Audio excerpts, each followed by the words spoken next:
The year was 1942, and the world was burning from one end to the other with a fire that seemed like it would never stop consuming everything in its path.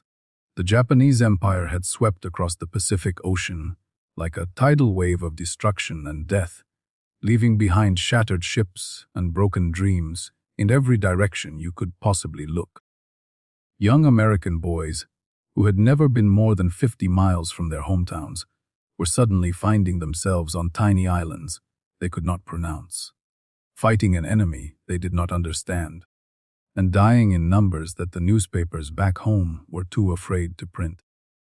The Japanese Zero fighter plane had become the stuff of nightmares for American pilots who were thrown into the Pacific theater with barely enough training to keep their planes in the air.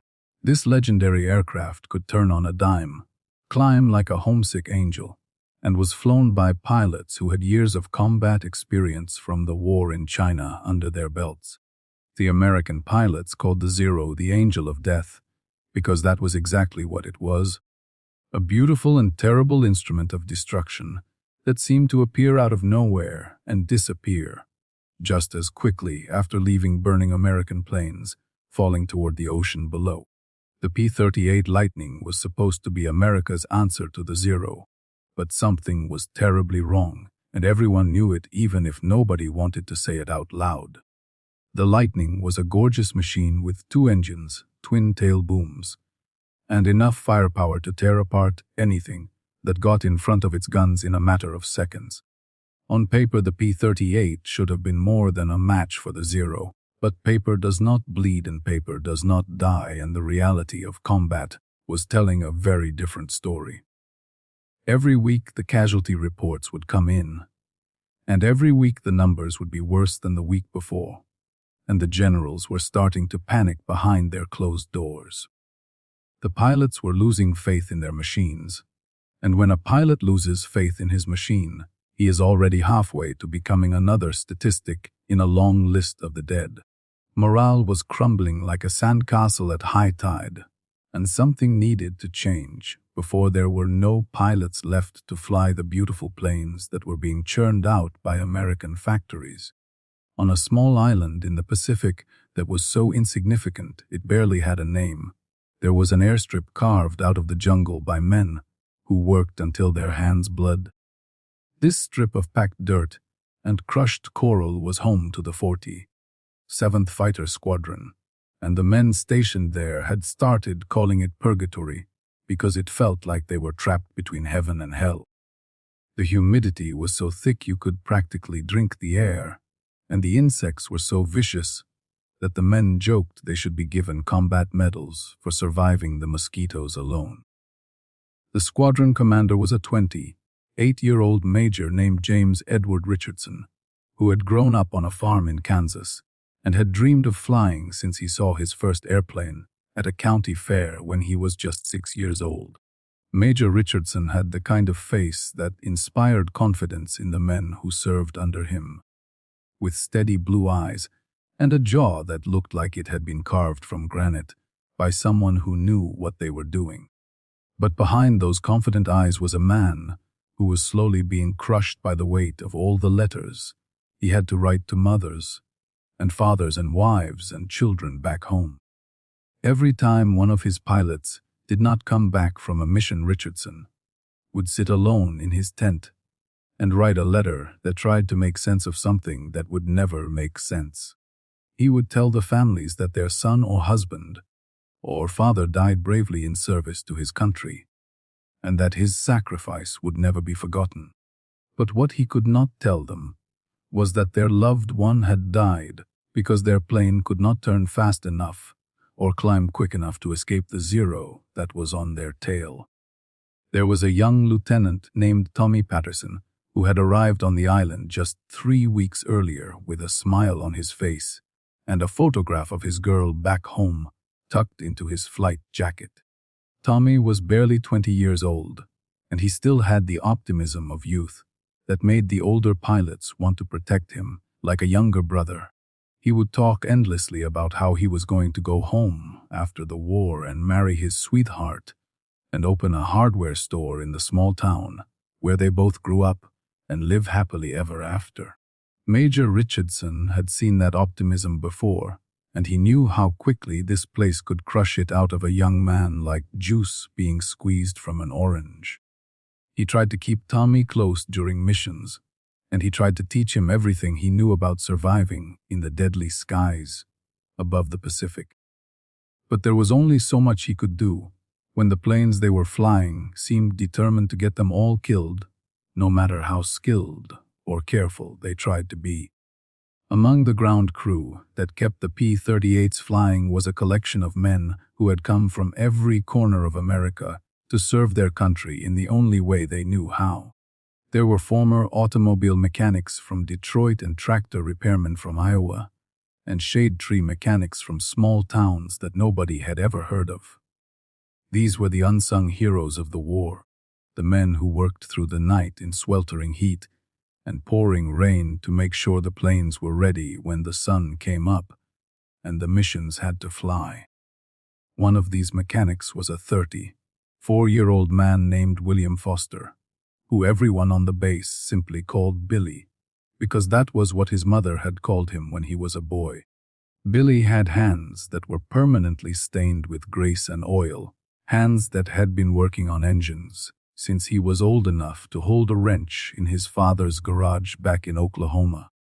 He was not a big man, and he was not a loud man, but when he looked at an engine, something magical happened behind his quiet brown eyes, and he could see things that other men simply could not comprehend. Billy had grown up poor during the Depression, when having a skill that people would pay for was the difference between eating and starving. His father had taught him that there was no shame in working with your hands, and that a man who could fix things would always be able to find a way to support his family. Those lessons had stuck with Billy through all the years, and they had followed him across the ocean to this tiny island, where he was now responsible for keeping the Lightning fighters in the air. The relationship between pilots and mechanics was a complicated thing that civilians back home could never fully understand or appreciate. The pilots depended on the mechanics with their lives, trusting that every bolt was tightened, and every wire was connected, and every system was working exactly as it should. In return, the mechanics depended on the pilots to bring their babies back home, to treat the planes with respect and not do anything stupid that would get them damaged or destroyed. Billy had developed a special bond with Major Richardson that went beyond the normal professional relationship between officer and enlisted man. The major would often come to the maintenance area late at night when he could not sleep, and the two men would sit together and talk about things that neither of them could discuss with anyone else.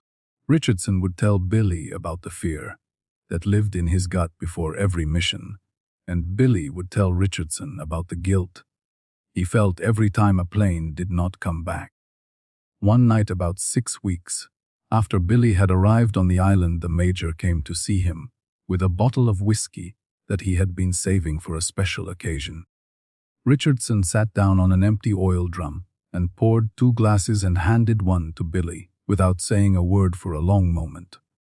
The sounds of the jungle surrounded them, the endless chorus of insects and birds and creatures that did not seem to care that there was a war going on and men were dying every single day. Richardson finally spoke, and his voice was heavy with exhaustion and something that sounded dangerously close to despair as he stared into his glass. He told Billy that he had lost another pilot that day, a kid from Wisconsin who had only been on the island for 2 weeks and who had never even gotten a chance to fire his guns in anger. The Zero had come out of the sun, and the kid had tried to turn with it, but the P-38 was too slow and too heavy, and by the time Richardson got there, all that was left was burning wreckage falling toward the water. Billy listened without interrupting, because he knew that sometimes a man just needed to talk, and the best thing you could do was simply be there and let him get it all out. Richardson kept talking about how the Zero could turn inside the P-38 every single time, and how it did not matter how skilled the American pilots were if their planes could not keep up. He said, that the generals kept sending them replacement pilots and replacement planes, but what they really needed was a plane that could actually fight the Zero on equal terms. When Richardson finally stopped talking, Billy was quiet for a long moment before he said something that would change everything, even though neither of them knew it at the time. Billy said that he had been thinking about the problem, and he had an idea that might help, but he was afraid to mention it because it sounded stupid even to his own ears. Richardson laughed bitterly and said that at this point he would try anything, including stupid ideas, because nothing else seemed to be working, and his boys kept dying. Billy explained that he had been studying the P-38's control systems for weeks, trying to understand exactly how the plane responded to pilot input during maneuvers. He had crawled through the fuselage with a flashlight, tracing every cable and every wire and every connection, until he knew that airplane better than any mechanic on the island. What he had discovered was that there was a small amount of slack built into the elevator control cables, according to the factory specifications, that was causing a tiny delay in control response. Richardson leaned forward with sudden interest as Billy continued explaining his theory in the simple, straightforward language of a man who understood machines at an almost intuitive level. The delay was only a fraction of a second, but in a dogfight where life and death were measured in heartbeats, that fraction of a second could make all the difference in the world. Billy believed that if he could tighten those cables and eliminate the slack, the controls would respond faster, and the plane would be more maneuverable. The Major asked Billy why the engineers at Lockheed had not already thought of this, if it was such an obvious solution to the problem. Billy shrugged and said that sometimes the people who designed things were too close to see the obvious answers that someone from outside could spot immediately. He also pointed out that the engineers were building planes for test pilots in California, not for combat pilots fighting Zeros in the Pacific, where everything was different. Richardson was quiet for a long time as he considered what Billy was proposing and weighed the risks against the potential benefits of making an unauthorized modification to military aircraft. He knew that if something went wrong, he could face a court-martial and the end of his military career. But he also knew that if something did not change, soon there would be no pilots left to fly the planes anyway. The desperation of their situation was pushing him toward decisions that he never would have considered under normal circumstances. Finally, the Major made his decision and told Billy to pick one plane and make the modification, and they would test it the next morning before anyone else knew what they were doing. Billy felt a surge of excitement mixed with terror, because he knew that if his idea did not work, the Major would be the one paying the price for trusting him. He thanked Richardson and promised that he would not let him down, and then he got to work while the Major went back to his tent to try to get some sleep. Billy worked through the entire night, with only coffee and adrenaline keeping him awake, as he carefully made the modifications he had been thinking about for weeks. He tightened the elevator cables and added a small piece of safety wire to hold them in place, and he checked and double-checked every connection to make sure nothing would fail. The other mechanics who were sleeping nearby woke up occasionally and asked what he was doing. But Billy just told them he was doing routine maintenance, and they went back to sleep.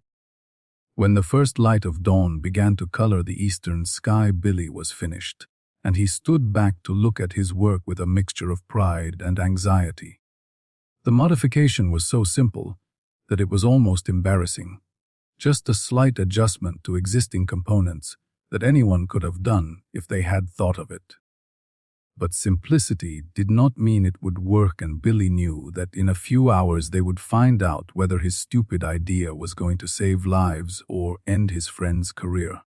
Major Richardson arrived at the flight line just as the sun was climbing above the horizon and casting long shadows across the airstrip that was already starting to shimmer with heat. He looked tired, but there was something in his eyes that Billy had not seen for a long time, something that looked almost like hope despite everything they had been through. The Major climbed into the cockpit of the modified P-38 and went through his pre-flight checklist while Billy watched from below with his heart pounding in his chest. The engines roared to life and the propellers began to spin, and Richardson taxied out to the runway while the few ground crew members who were awake watched without knowing what was happening. The P-38 accelerated down the packed coral strip and lifted into the air with the grace that had always made it such a beautiful machine to watch in flight. Billy shielded his eyes from the sun and watched as the plane climbed higher and higher until it was just a dark speck against the brightening sky. For the next 15 minutes, Billy stood on the ground and listened to the thunder of the engines as Richardson put the modified P-38 through a series of violent maneuvers designed to test the limits of its capabilities. He could see the plane rolling and diving and climbing in ways that seemed almost impossible, and he prayed silently that nothing would break and nothing would fail. The other mechanics who had woken up to see what was happening stood beside him and watched with confusion and curiosity as the Major seemed to be trying to tear the plane apart. Finally, the plane leveled out and began to descend toward the airstrip, and Billy could feel his legs shaking with nervous anticipation as he waited to hear the verdict. The P-38 touched down smoothly and taxied back to the maintenance area, and Richardson cut the engines and sat in the cockpit for a long moment without moving. Billy could not see his face, and he could not tell what the Major was thinking, and the waiting was almost more than he could bear. Then Richardson climbed out of the cockpit and jumped down from the wing, and his face was transformed by a grin so wide that it made him look like a completely different person. He walked straight to Billy and grabbed him by the shoulders, and for a moment it looked like he might actually kiss the startled mechanic right there in front of everyone. Instead, he started laughing and shaking his head and saying over and over again that he could not believe what he had just experienced up there in the sky. Richardson said that the plane had felt like a completely different machine from anything he had ever flown before, and that the controls responded instantly to every input he gave them. He said that he had been able to pull turns that would have been impossible yesterday, and that for the first time since arriving in the Pacific, he felt like he might actually be able to fight a zero and win. The modification that Billy had made was not just good, it was revolutionary, and it could change everything about the air war if they could get it implemented across the fleet. Word spread through the squadron with the speed of a jungle fire, and within hours every pilot on the island knew about Billy's wire trick and wanted the same modification on their plane. Richardson called a meeting of all the pilots and explained what had happened and what they were planning to do, and he asked for volunteers to fly the modified aircraft. Every single hand in the room went up because these men were desperate for anything that might give them an edge against the Zeros that had been killing their friends. Billy organized the other mechanics, and they began working around the clock to modify every P-38 on the island as quickly as possible without sacrificing quality or safety. They worked in shifts through the brutal heat of the day and the suffocating humidity of the night, driven by the knowledge that every hour they saved might be another life preserved. The pilots brought them food and water and coffee, and stood watching with barely contained impatience as their planes were transformed one by one. Lieutenant Tommy Patterson was particularly eager to get his plane modified because he had already had 2 close calls with Zeros, and he knew his luck would not last forever. He sat with Billy while the mechanic worked on his plane and peppered him with questions about how the modification worked and why it made such a big difference. Billy explained it in simple terms that even a non-mechanical person could understand, and Tommy listened with the intensity of a man whose life depended on understanding. It took 4 days to modify all 12 P-30As on the island, And when the work was finally done, the pilots and mechanics celebrated with contraband beer that someone had managed to acquire through channels that nobody asked about. For the first time in months, there was laughter and hope on that tiny island, and men who had been walking around like ghosts suddenly seemed alive again. But everyone knew that the real test was still to come, because modifications tested in peaceful skies meant nothing until they were proven in the deadly crucible of combat. The test came sooner than anyone expected, when radar detected a large formation of Japanese aircraft heading toward the island from the northwest, just 2 days after the modifications were completed. The scramble alarm sounded and pilots ran for their planes while ground crew members, who had been sleeping, jumped up and started preparing the aircraft for immediate takeoff. Within minutes, all 12 P-30As were thundering down the runway and climbing into the sky to intercept the incoming enemy formation before it could reach the island. Major Richardson led his squadron toward the enemy, with Tommy Patterson flying as his wingman on the right side and a veteran captain named Wilson on his left. The pilots could feel the difference in their planes immediately as they climbed to altitude, a responsiveness and agility that had not been there before Billy made his modifications. They tested their controls as they flew, feeling the way the planes responded to their inputs, and with each passing minute their confidence grew stronger. The Japanese formation appeared on the horizon like a swarm of deadly insects, a mixed group of bombers, escorted by the dreaded Zero fighters that had been the source of so many nightmares. Richardson counted at least 20 enemy aircraft, and he knew that his 12 planes were outnumbered, but for the first time he did not feel the cold grip of fear that usually accompanied such odds. He gave the order to engage, and the American pilots pushed their throttles forward and dove toward the enemy with a ferocity that surprised even themselves. What happened next would be talked about for years in squadron ready rooms and veterans' reunions and history books that tried to capture the chaos and terror and triumph of aerial combat. The P-30As sliced into the Japanese formation like wolves attacking a herd of sheep, and suddenly everything that the American pilots had learned about fighting Zeros was turned upside down. The modified Lightnings could turn with the Zeros and match them move for move in the swirling, deadly dance of dogfighting.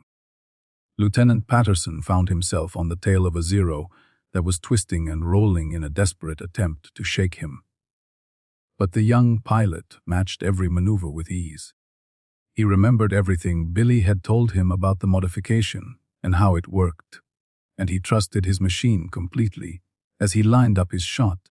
The Zero filled his gun sight, and he squeezed the trigger and watched as his bullets tore through the enemy plane and sent it spinning toward the ocean, trailing smoke and fire. Across the sky, similar scenes were playing out as American pilots, who had been on the defensive for months, suddenly found themselves as the hunters instead of the hunted. Major Richardson got behind a Zero and stayed there no matter how hard the Japanese pilot tried to escape. And when he finally fired his guns, the enemy exploded in a ball of orange flame.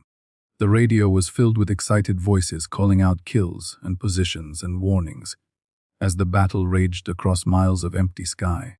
Captain Wilson engaged 2 Zeros simultaneously in a furious turning fight that would have been suicide in an unmodified P-38, but his plane stayed with them through every twist and turn. He shot down one and damaged the other so badly that it broke off and fled toward the west, trailing a stream of white smoke from its wounded engine. All around him, his squadron mates were having similar success as the Zeros discovered that the rules of the game had suddenly changed in ways they could not understand. The Japanese pilots were clearly confused by what was happening because the American planes they were fighting did not behave like any P-30As they had encountered before. Their tactics that had worked so well for months were suddenly failing, and their advantages in maneuverability seemed to have evaporated like morning mist. One by one, the Zeros were shot down or driven off, until the surviving bombers turned and fled back toward their base, without dropping a single bomb on the island. When the battle was over and the last echoes of gunfire had faded into silence, the American pilots regrouped and headed back to their island with their fuel running low and their ammunition nearly exhausted. They had shot down 11 enemy aircraft, including 8 Zeros, and they had lost only one of their own, and that pilot had managed to bail out and was later rescued by a patrol boat. It was the most lopsided victory the squadron had ever achieved, and everyone knew exactly who was responsible. Major Richardson was the first to land, and he taxied his bullet-scarred plane back to the maintenance area, where Billy and the other mechanics were waiting with anxious faces. The major climbed out of his cockpit, and his flight suit was soaked with sweat, and his hands were shaking from the adrenaline that was still coursing through his veins. He walked straight to Billy and stood in front of him for a moment without saying anything, while everyone watched to see what would happen next. Then Richardson did something that shocked everyone, including Billy himself, and reached out and hugged the surprised mechanic like a brother returning from the dead. The other pilots who had landed were running toward them, and soon Billy was surrounded by men who were laughing and crying and slapping his back and shaking his hand. Lieutenant Patterson pushed through the crowd and grabbed Billy's shoulders and told him that he owed him his life because that Zero would have killed him if not for the modification. The celebration that night was unlike anything that Tiny Island had ever seen, as pilots and mechanics came together to honor the man who had given them hope when hope seemed impossible.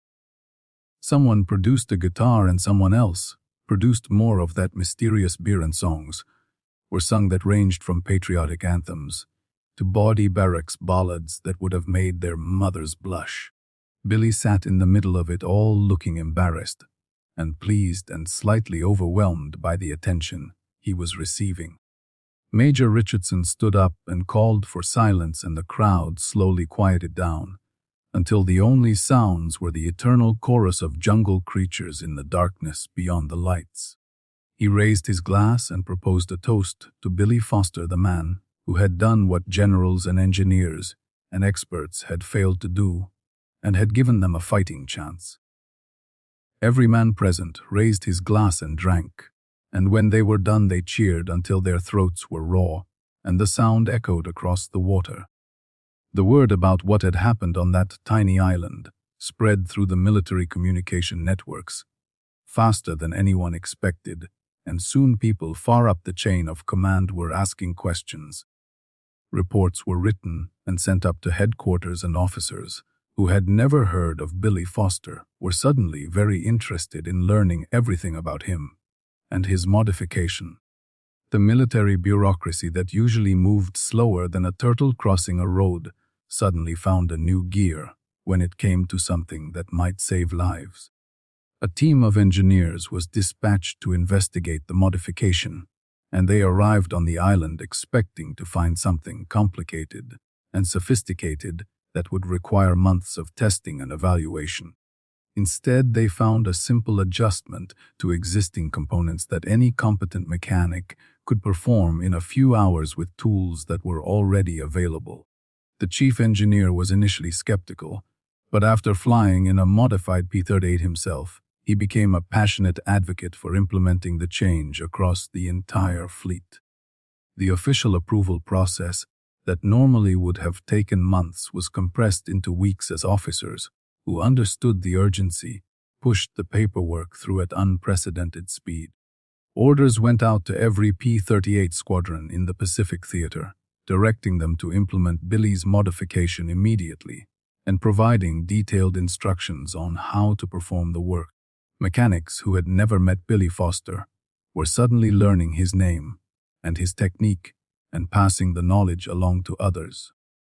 Back on the island, life continued with its rhythm of missions and maintenance, and the occasional celebration when a victory was achieved or a mail delivery brought letters from home.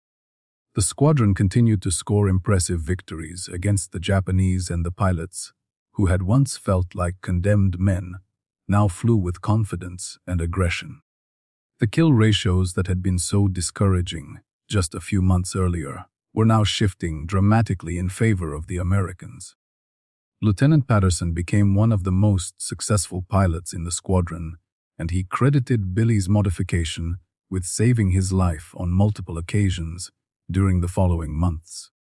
He and Billy became close friends, despite the difference in their ranks and backgrounds, and they would often sit together in the evenings and talk about their lives back home. Tommy would show Billy pictures of his sweetheart and talk about the hardware store he was going to open after the war, and Billy would listen with a patient smile. Major Richardson was promoted to lieutenant colonel in recognition of his squadron's performance, and he made sure that everyone knew who deserved the real credit for their success. He wrote letters to Billy's family in Oklahoma, telling them about their son's contribution to the war effort, and those letters became treasured possessions that would be passed down through generations. Richardson also recommended Billy for every decoration and commendation he could think of, even though most of them were denied, because Billy was just an enlisted mechanic. The months passed, and the war ground on with its endless cycle of victories and defeats and the slow, inexorable advance of American forces toward Japan itself. Billy continued doing his job with the same quiet dedication he had shown since the very first day, maintaining the planes and training new mechanics, and occasionally suggesting improvements that were usually ignored by officers who did not understand what they were being offered. He never complained about the lack of recognition because he genuinely did not care about medals or promotions or glory. One day a letter arrived for Billy from a woman in Wisconsin whose son had been killed in a Zero attack before the modification had been implemented. She had somehow heard about what Billy had done, and she wanted him to know that even though her son had died, she took comfort in knowing that other mothers' sons would live because of his work. Billy read that letter a dozen times, and then he carefully folded it and put it in his pocket and carried it with him for the rest of the war. The hardest day came 6 months after the modification, when Lieutenant Patterson did not return from a mission, and Billy felt like a part of his own heart had been torn out of his chest. A Zero had caught Tommy in a moment of bad luck when his engine was damaged and his plane was sluggish, and there was nothing the young pilot could do to escape his fate. They found the wreckage a week later on a small island, but there was no sign of Tommy, and he was officially listed as missing in action. Billy sat alone that night and looked at the stars and wondered if there was any meaning to any of it, or if they were all just pawns in a game that nobody could win.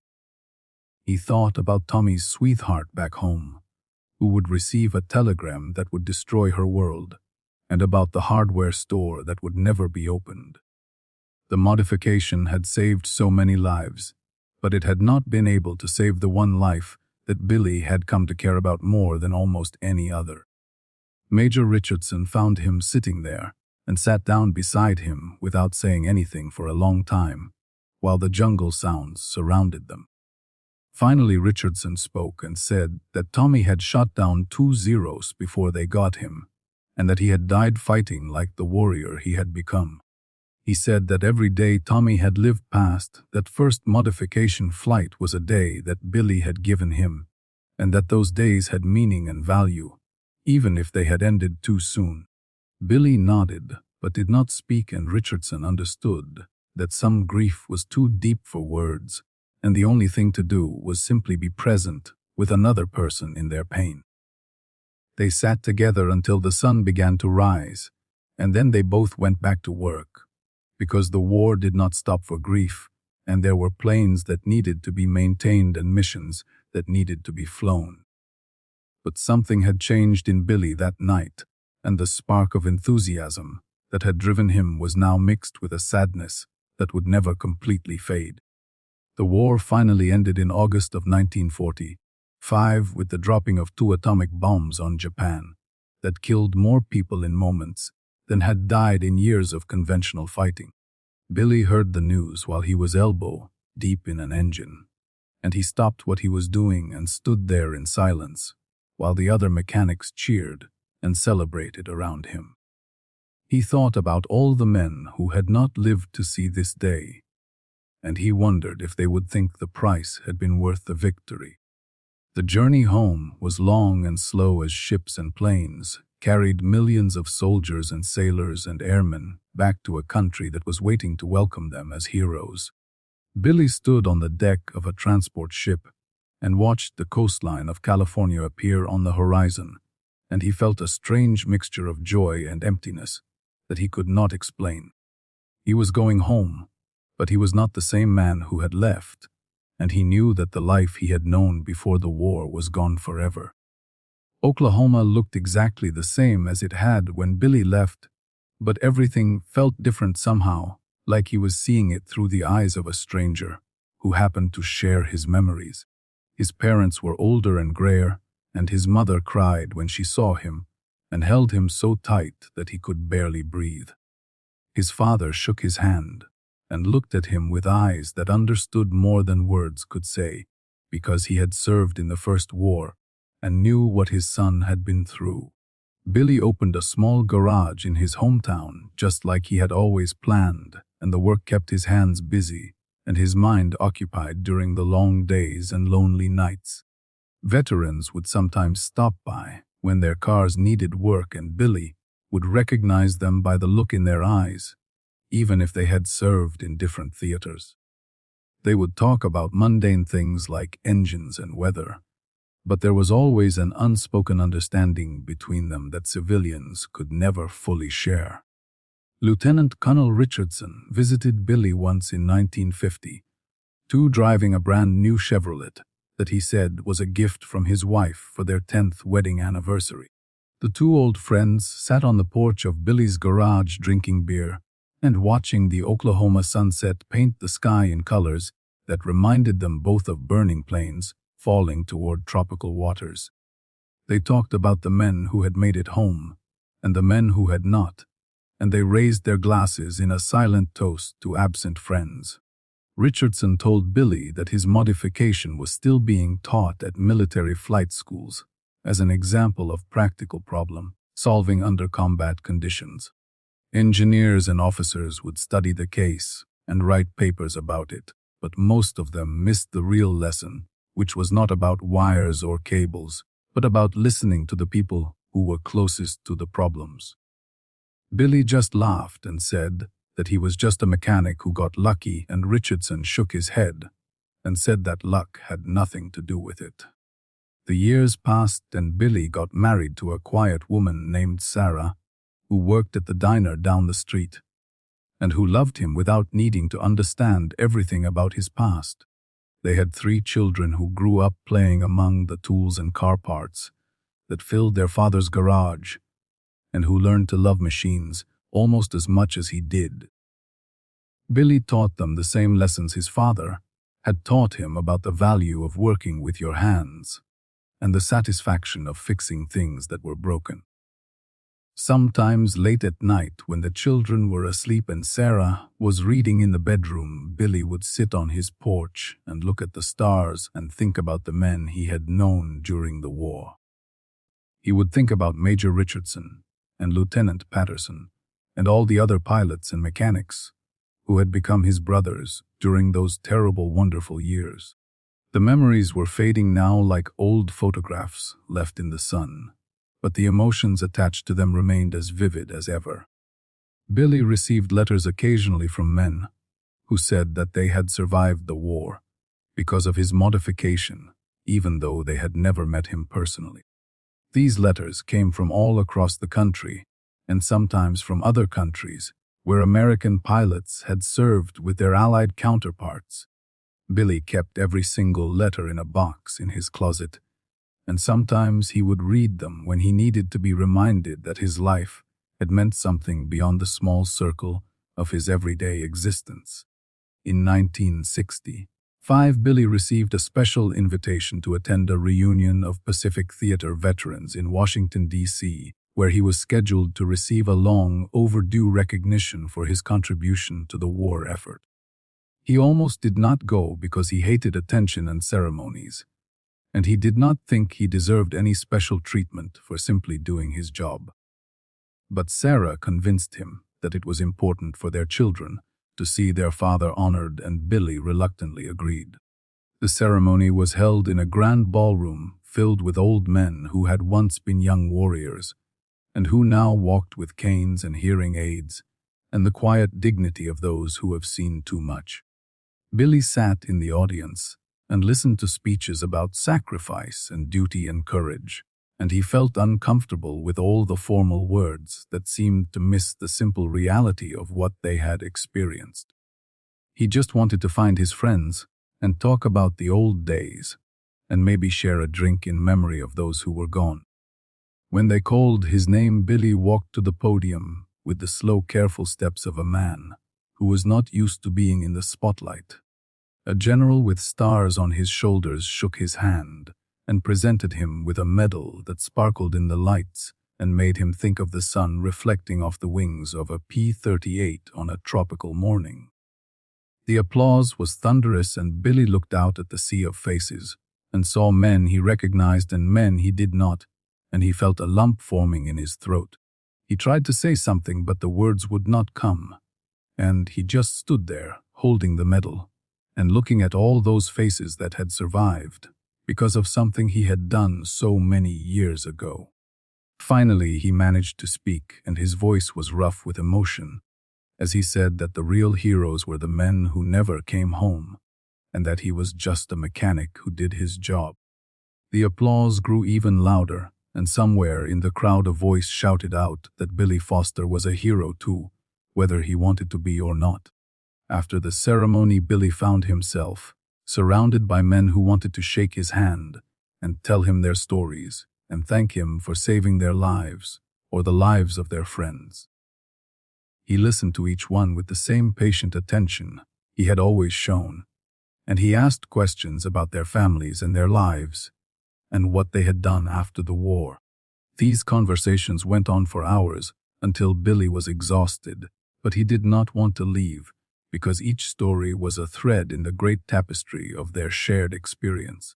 One old man approached Billy with tears streaming down his weathered face and grabbed his hands and held them tight without saying anything for a long moment. Finally, the man spoke and said that Billy had saved his life over New Guinea when his modified P-38 had outturned a Zero that should have killed him. He said that he had spent 40 years looking for the mechanic who had given him the chance to live and raise a family and see his grandchildren, and now he could finally say thank you. Billy went home after that reunion with a new understanding of what his simple modification had meant to so many people whose lives had been shaped by the chance to survive the war. He told Sarah about all the men he had met and all the stories he had heard, and she listened with tears in her eyes as she realized the full scope of what her husband had accomplished. The medal went into a display case in their living room, where it caught the morning sun and sparkled like a fragment of tropical sky. The last years of Billy's life were peaceful and full of the simple pleasures that he had always valued most highly since his childhood in Oklahoma. He worked on engines until his hands became too stiff to hold tools, and then he sat in his shop and supervised younger mechanics who sought out his wisdom and experience. He watched his grandchildren grow, and he told them stories about the war that emphasized courage and friendship rather than death and destruction. Billy Foster died peacefully in his sleep on a spring morning in 1987, with Sarah holding his hand and his children gathered around the bed. He was 79 years old, and he had lived a good life filled with honest work and genuine relationships, and the quiet satisfaction of a man who knew that he had made a difference. The local newspaper ran a small obituary that mentioned his service in World War II, but did not include the story of the wire trick, because the reporter had never heard it. The funeral was small and private, just as Billy would have wanted, with only family and close friends gathered in the little church where he and Sarah had been married more than 40 years earlier. But word had spread through the veteran community, and by the time the service began, the church was overflowing with old men in military uniforms who had come to pay their respects to a man most of them had never met. They stood in the back and in the aisles and outside the doors, and they waited in respectful silence. When the service was over and the family walked out into the sunlight, they found themselves facing a crowd of veterans who snapped to attention and saluted as Billy's casket was carried past. The sudden silence was broken only by the sound of wind in the trees, and the distant song of birds, and the quiet weeping of men who understood what this moment meant. Sarah and the children looked at all those faces, and finally understood the full measure of the man they had lost. A retired general who had flown P-38s in the Pacific asked the family for permission to say a few words at the graveside, and they agreed, because they could see how much it meant to him. He stood at the edge of the grave and looked at the casket and thought about all the years that separated this moment from those desperate days on a tiny island in the Pacific. He thought about the young men who had died, and the young men who had lived, and the simple mechanic who had made the difference. The general spoke of courage and humility and the special kind of heroism that does not seek recognition or reward, but simply does what needs to be done because it is the right thing to do.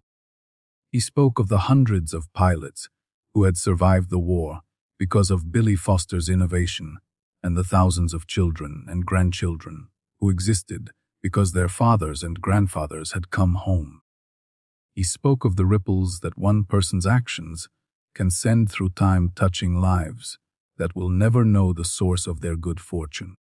The story of Billy Foster and his wire trick would continue to be told in military academies and engineering schools and veterans' reunions for many decades after his death. It became an example of how innovation can come from unexpected places and how the people closest to a problem are often the ones best equipped to solve it. But more than that, it became a story about the courage to try something new when all the experts said it could not be done, and the humility to remain unchanged by success. Sometimes the greatest heroes are not the ones who charge into battle with weapons blazing and flags flying, but the ones who work quietly behind the scenes, making sure that others have what they need to survive and succeed. Billy Foster never fired a gun in combat and never shot down an enemy plane, but his contribution to victory was no less valuable than that of any pilot who flew into the deadly skies. He understood that everyone has a role to play, and that every role matters when the stakes are high enough. The P-38 Lightning would go down in history as one of the greatest fighter planes of World War II, with a record of success that stretched across every theater of operations. Pilots like Richard Bong and Thomas Maguire would become famous for their victories in the Lightning, and their names would be remembered in museums and books and documentaries. But behind those famous names were the nameless mechanics who kept the planes flying, and among them was one quiet man from Oklahoma who changed everything with a piece of wire and a willingness to try. The lesson of Billy Foster's life is not complicated, and it does not require a degree or a title or a position of power to understand and apply.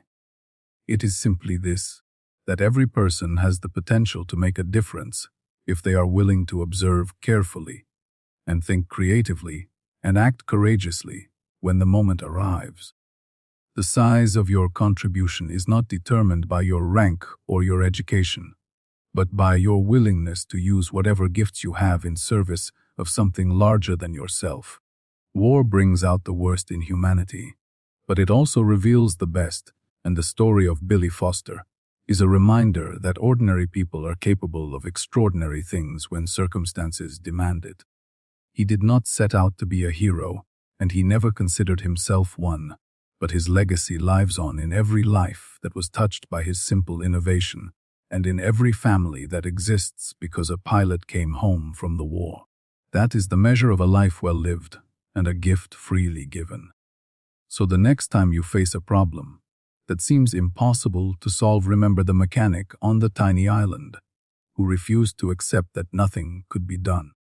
Remember that the experts do not always have the answers, and that sometimes the simplest solutions are hidden in plain sight waiting for someone with fresh eyes to discover them.